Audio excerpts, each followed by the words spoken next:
ಕಾಶಿ ವಿಶ್ವನಾಥ ಟೆಂಪಲಲ್ಲಿ ಏನು ನೋಡಿಲ್ಲ ಅಂದರೂ ಮಣಿಕಂಠ ಹಾರ ಅನ್ನೋ ಪ್ಲೇಸ್ ಅಂತೂ ನೋಡಲೇಬೇಕು. ಅಲ್ಲಿ ಸಾವಿರಾರು ಹೆಣ, ನೂರಾರು ಹೆಣ ಡೈಲಿ ಸುತ್ತಾರೆ. ಪಾರ್ವತಿ ಶಾಪದಿಂದ ಅಲ್ಲಿ ಬೆಂಕಿ ಆರೋಂಗಿಲ್ಲ. ಎಷ್ಟೇ ಮಳೆ ಬಂದರೂ ಏನೇ ಆದ್ರೂ ಅಲ್ಲಿ ಬೆಂಕಿ ಮಾತ್ರ ಆರಲ್ಲ.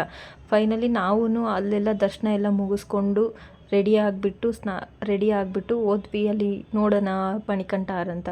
ಬಟ್ ಅಲ್ಲಲ್ಲಿ ತುಂಬ ಹೆಣ ಆ ಕಡೆ ಈ ಕಡೆ ಎಲ್ಲ ಸುಡ್ತಿದ್ರು. ಬಟ್ ಅಷ್ಟೊಂದು ಭಯ ಇಲ್ಲ. ಇಲ್ಲಿ ನಾರ್ಮಲಾಗಿ ನೋಡಿದರೆ ತುಂಬ ಭಯ ಆಗುತ್ತೆ ನಮಗೆ ಹೆಣ ಎಲ್ಲ. ಬಟ್ ಅಲ್ಲಿ ತುಂಬ ನಾವು ಹೋದಾಗಿದ್ದ ಹೆಣಗಳು ಬರ್ತಾನೆ ಇದ್ವು, ಸುಡ್ತಾನೆ ಇದ್ವು. ಅಲ್ಲಿ ನೋಡಿದ ಕಾಲು ಕೈ ಎಲ್ಲ ಹೊರಗಡೆ ಬಂದುಬಿಟ್ಟಿದ್ದಾವೆ. ನೋಡಿ, ನೀವು ನೋಡ್ತಿರ್ಬೋದು ಆ ವಿಡಿಯೋದಲ್ಲಿ ಎಲ್ಲ ಹೊರಗಡೆನೇ ಇದೆ ಕಾಲೆಲ್ಲ. ಅದಂತೂ ಫೇಮಸ್ಸು, ಪವಿತ್ರವಾದ ಜಾಗ. ದೇವಸ್ಥಾನ ಪಕ್ಕನೇ ಇದೆ ಅದು.